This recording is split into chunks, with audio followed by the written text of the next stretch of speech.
ಲೇ, ನಿನ್ಗೆ ಯಾವಾಗಲೂ ಇದೇ ಕೆಲಸನಾ? ಬೇರೆ ಕೆಲಸ ಏನಿಲ್ವಾ? ನಾ ಹೇಳ್ತಿರೋದು ಕುಡಿಯೋದ್ರ ಬಗ್ಗೆ ಅಲ್ಲ, ಹುಡುಗಿಯರ ಹಿಂದೆ ಬೀಳುವ ಬಗ್ಗೆ.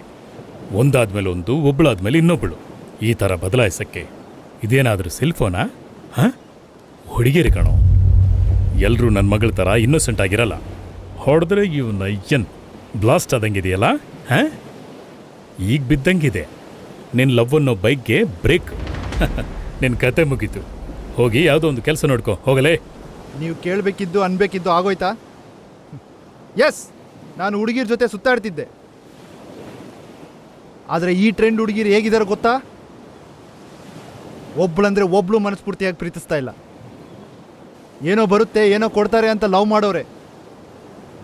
ಸಾರಿ, ಲವ್ ಮಾಡುವ ಹಾಗೆ ನಟಿಸೋರು, ಟೈಮ್ ಪಾಸ್ ಮಾಡೋರೇ ಜಾಸ್ತಿ.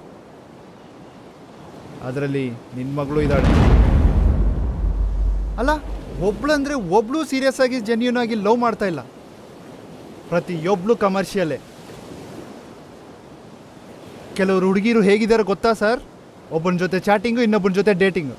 ಕೆಲವರಾದರೆ ಬೆಡ್ರೂಮಲ್ಲಿ ಬಾಯ್ ಫ್ರೆಂಡ್ ಇರುವಾಗಲೇ ಬಾತ್ರೂಮ್ಗೆ ಹೋಗಿ ಬಟ್ಟೆಗಳು ಬಿಚ್ಚು ವಿಡಿಯೋ ಚಾಟಿಂಗ್ಗಳು. ಥೂ, ಒಬ್ಬೊಬ್ಬರಿಗೆ 2-3 ಜನ ಬೇಕಾಗಿದ್ದಾರೆ. ಅರ್ಧಕ್ಕೆ ಅರ್ಧ ಪ್ರತಿವ್ರತರೆ. ಈವರೆಗೂ ಇಂಥವರೇ ನನಗೆ ಸಿಕ್ಕಿದ್ದು. ಇಂಥ ಹುಡುಗಿರ ನಡುವೆ ಒಬ್ಬಳಾದರೂ ಜೆನ್ಯೂನ್ ಆಗಿ ಸಿನ್ಸಿಯರ್ ಆಗಿ ಇರ್ತಾಳಂತ ನೋಡಿದೆ. ಆಗ ನೋಡ್ತಾ ಇರೋ ನನಗೆ ಯಾರೂ ಸಿಗಲಿಲ್ಲ, ಒಂದು ಬಾಲನ ಬಿಟ್ಟು. ನೀನು ಇಷ್ಟು ಲವ್ ಮಾಡಿದಿ ಅಂದರೆ ರಿಯಲಿ ಶಿ ಈಸ್ ಗ್ರೇಟ್. ನೀನು ನನ್ನ ಮಗಳನ್ನು ಇದೇ ಥರ ಪ್ರೀತಿ ಮಾಡಿದೀಯಾ? ಈಗಲೂ ಪ್ರೀತಿ ಮಾಡ್ತಿದೀಯಾ? Tell me. ನನ್ನ ಮಗಳನ್ನು ಕೋಟಿಗಟ್ಟಲೆ ಆಸ್ತಿನ ನಿಂಗೆ ಕೊಡ್ತೀನಿ. ಹಿಡಿಸಿದ ಹುಡುಗಿ ಮನಸ್ಸಲ್ಲಿ ಇಟ್ಕೊಂಡು ಹಿಡಿಸದೇ ಇರೋ ಹುಡುಗಿ ಜೊತೆ ಸಂಸಾರ ಮಾಡ್ಬೇಕಂತೀರ? ಹೇಳಿದ್ನಲ್ಲ, ನನ್ನ ಮನಸ್ಸಲ್ಲಿ ಬಾಲ ಬಿಟ್ಟರೆ ಯಾರೂ ಇಲ್ಲ. ಐ ಲವ್ ಬಾಲ ever and ever, for ever and ever. ಹೆಸರು ಬಾಲ. ಅವಳ ಹತ್ರ ನಾನು ಮಾತಾಡಬೇಕು. ಮೀಟಿಂಗ್ ಅರೇಂಜ್ ಮಾಡಿ. ಹಾಗೆ ಸರ್.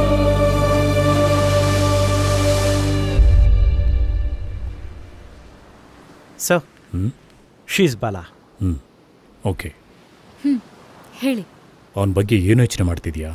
ಅವನಂದ್ರೆ ಅವನೇ ನಿನ್ನ ಪ್ರೀತಿಸ್ತಿದ್ದೀನಿ ಅಂತ ಹೇಳಿ ನಿನ್ನ ಮನೆ ಮುಂದೆ ಟೆಂಟ್ ಹಾಕೊಂಡು ಕೂತಿದ್ದೀನಲ್ಲ, ಅವನ ಬಗ್ಗೆ. ಅವನ ಬಗ್ಗೆ ಮಾತಾಡೋದೇ ಟೈಮ್ ವೇಸ್ಟ್. ಅದಲ್ಲ, ನೀನು ಪ್ರೀತಿ ಮಾಡಲಿಲ್ಲ ಅಂದ್ರೆ ಅವನು ಸಾಯೋ ಹಾಗಿದ್ದಾನೆ. ಅವನಿಗೋಸ್ಕರ ನೀವ್ಯಾಕೆ ನನ್ನನ್ನು ಫೋರ್ಸ್ ಮಾಡ್ತಾ ಇದ್ದೀರಾ? ಆದ್ರೂ ಅವತ್ತು ನಿಮ್ಮ ಮುಂದೆ ತಾನೇ ಒಂದು ಹುಡುಗಿನ. ಅವಳು ನನ್ನ ಮಗಳು. ಓಹೋ, ಶಿ ಈಸ್ ಮೈ ಡಾಟರ್.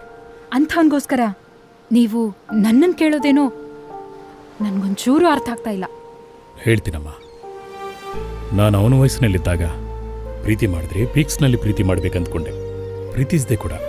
ಆದರೆ ಕೆಲವು ಸಿಚುವೇಶನ್ಗಳಿಂದ ಲವ್ವನ್ನು ಪಕ್ಕಕ್ಕೆ ಇಟ್ಬಿಟ್ಟು ಲೈಫ್ ಹಿಂದೆ, ಮನೆ ಹಿಂದೆ ಓಡಾಡಿದೆ. ಆದರೆ ಅವನು ಲವ್ವನ್ನು ಪಕ್ಕಕ್ಕೆ ಇಟ್ಬಿಟ್ಟು ಲವ್ ಹಿಂದೆ ಓಡ್ತಾ ಇದ್ದಾನೆ. ಅವನಲ್ಲಿ ನಿಜವಾದ ಪ್ರೀತಿ ಕಾಣಿಸ್ತಾ ಇದೆ. ಅವನಲ್ಲ. ಹೌದು.